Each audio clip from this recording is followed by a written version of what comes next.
Hello everyone and welcome to Ohio Nicole Creates. This week I am creating a fish tank themed birthday card for my brother-in-law. If you've watched any of my previous videos, you know that over this summer we have several nieces that have birthdays around the same time.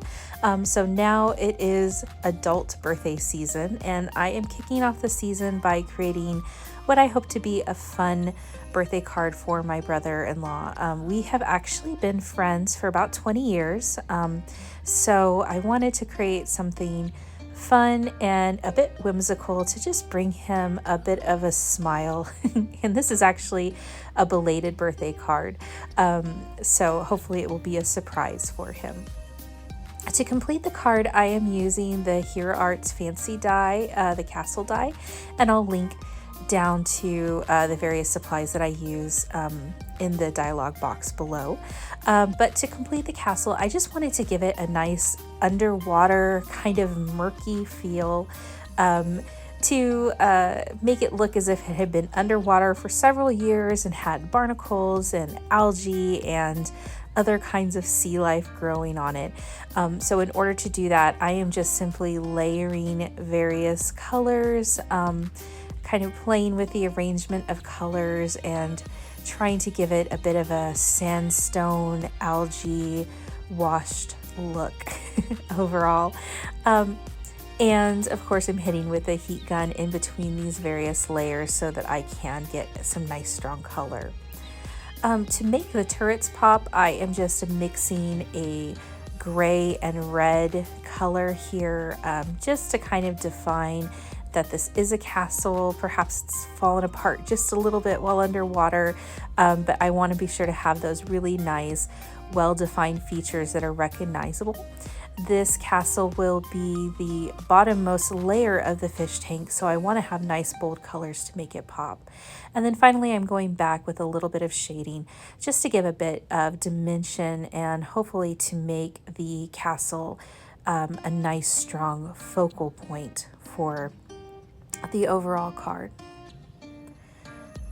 To create the background, I am giving a nice kind of dappled sunlight appearance. This was really fun for me to just mix the various colors and to play a bit. When I was a young girl, we had a park in Texas. It was I believe they called it an aquatic park. It's no longer there, but it was called Aqua Marina Springs. And the big part of the park was they had a swimming pig and an observation tank that went underwater where you could see mermaids swimming around and doing a little bit of a show around an old castle. So as I was completing this card, I had some really fond memories that I had thought of for a while of Aqua Marina Springs, and I was just kind of thinking about that with the water and how beautiful the water was when the light filtered through onto the castle backdrop and onto the mermaids.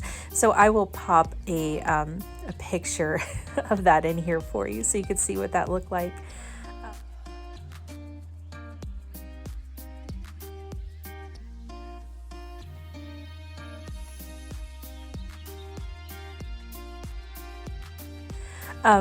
Once I have finished the background, it's now time to start working on the other elements that will fill up the fish tank. My brother-in-law is a fish enthusiast, and he is very proud of his fish tank, which is why I'm inspired to make him this card. And one of the really neat things about his particular tank is that all of his plants are natural living plants. So in addition to tending to his fish, he also has this kind of fishy garden around his castle that he attends to, and it's really fun because he sends us pictures, and sometimes his plants will be very overgrown and he has to go in and trim them, and then they'll look all nice and neat again. And so as I was creating the seaweed for the castle, I was thinking to some of those times when it looks a bit overgrown and it's almost like the castle is hidden in this woods of seaweed and seagrass and flowers and such. So to create these pieces, I'm just using my Prima Confections palette, and I'm just putting down various layers of green. I am relying heavily on the algae green color, which is a greenish yellow mixed color, which I just think is so beautiful for underwater scenes, and just kind of playing to try to bring a lot of different values of green in, and to really create what movement I can within these cutout images. So going back and forth and doing that, and there's no rhyme or reason here really. One of the great things about making cards like this is sometimes it's all about playing with and experimenting with different colors.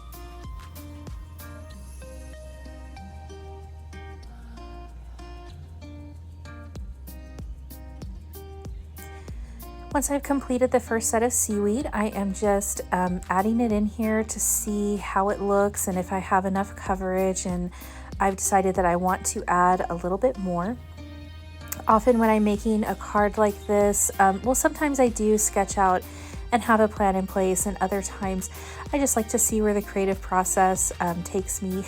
So this is very much part of what's happening with this card, and I am just adding in a few more little tufts of seaweed or seagrass here to help fill up the card. I do end up making more than I use, and if you are new to working on projects or collage or anything like that, I would just suggest that whenever you make more than what you need, not to throw it away, but to pop it away in a file folder or a basket or wherever it is that you keep your scraps, because even though you may have too much for one project, sometimes that little piece can be really perfect for another project down the line. So always be sure to save all of the extras that you make and all of the little scraps and bits of paper, because you never know when they will come in handy for you. And just like I did with the first set, I am layering the colors until I feel like I have a good mix, and then arranging to kind of see how everything looks and make sure I don't want to do anything differently or add anything more.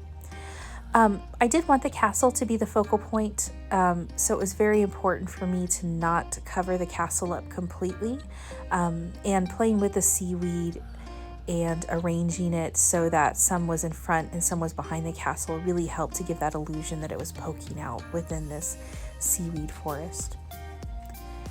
To complete the fish, I am stamping with the Hero Arts stamp set, and then going over with the black Pigma marker and just simply coloring in and shading with watercolor.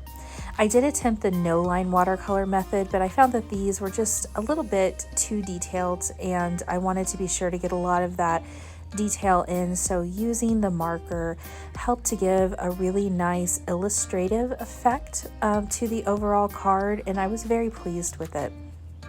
My brother-in-law actually has a giant blue and purple betta fish in his tank as one of his fish, and it's very beautiful, but I felt that an orange fish would just add a little bit more contrast and provide a little bit nicer of a composition for the overall card.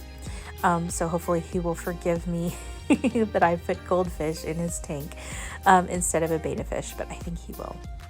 And then when you're watercoloring in this way, it's always just a good idea to play with shading and try to give a little bit of dimension where you can. If you're familiar with coloring with Copic markers or color pencils, you can use the same kind of shading techniques or rules, I guess you could say, to create a little bit more dimension. Mine, of course, are not perfect, but they're fun, and that's really what I was going for. To cut these images out, this stamp set actually does come with die cuts, but I wanted to eliminate the extra white around the image, so I'm just fussy cutting by hand, and cutting just inside the line really helps to make sure you don't have any of that extra kind of white halo poking around the images. if you're new to cutting and you're new to fussy cutting, just keep at it. It takes a little bit of practice. You can also use an X-Acto knife, but I've always felt a little bit more comfortable with scissors. And then a tip that I can offer is just be sure to go around the outside of your image with color as well, right on the edges. And it really doesn't matter what color you use from your palette that you've used to create the image, just as long as you provide something that will help to cover up the white on the outside of the card. It just gives you a nice finished look. And if your image is not cut out perfectly, or if you have a little bit of squaring up on some of your rounder parts, it does help to cover that up. So now I've moved on to the composition, and I am playing with different elements to see how they will look together, and deciding where to glue different elements down. And my suggestion is to just try a bunch of different arrangements before you decide on your final arrangement. And that can be really helpful in just making sure you have elements where you would like them and the card looks nice and full. For this particular card, I wanted to be sure to have the seaweed poking out both in front of and behind the castle. Since I didn't want to put seaweed behind the castle, because I felt it would take away from the turrets and the overall focal point, I just put a little bit behind on the sides and then over, just to make it feel as if it was peeping out a little bit.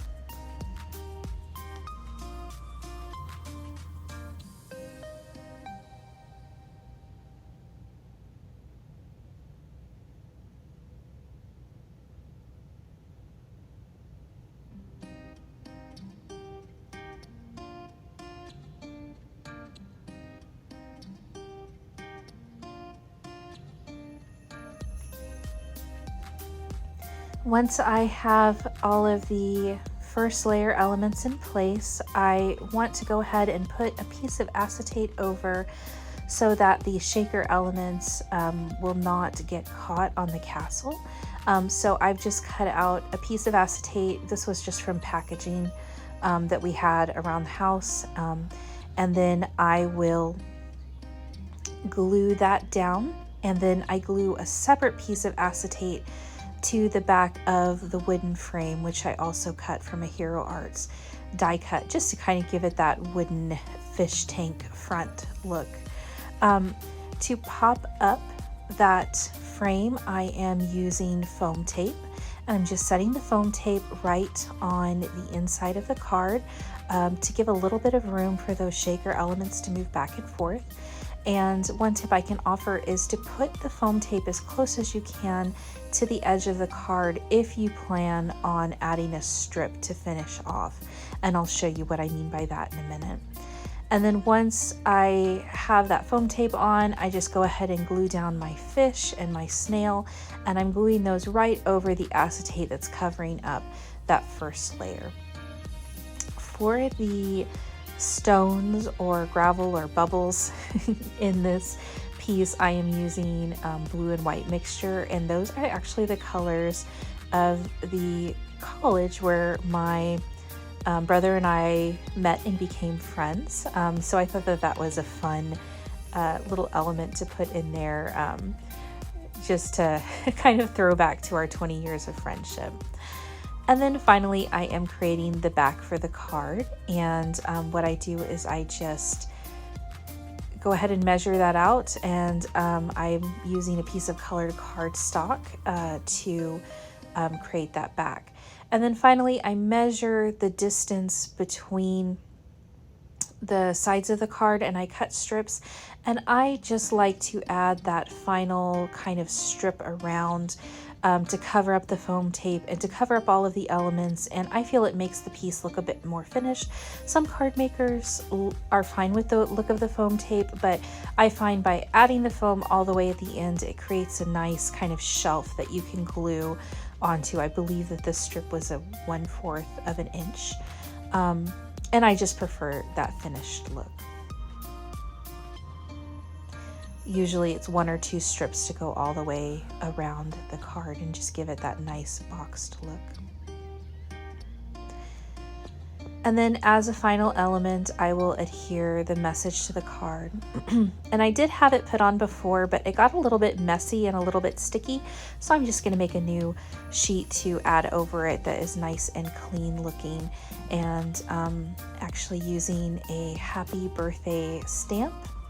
And then a stamp with my name on it that says handmade. If you haven't invested in a stamp with your name on it, these are so much fun. And if you do a lot of card making, it's just fun to include that little detail. I do emboss with embossing powder to give it that nice raised look, and then I will add on a personal message for my brother-in-law as well. And so here is the finished card. You can see how well it shakes, and he thought it was great. He got a kick out of it. So thank you so much for watching, and I look forward to seeing you again soon. If you make a fish tank card, I would love to see it. Bye everyone.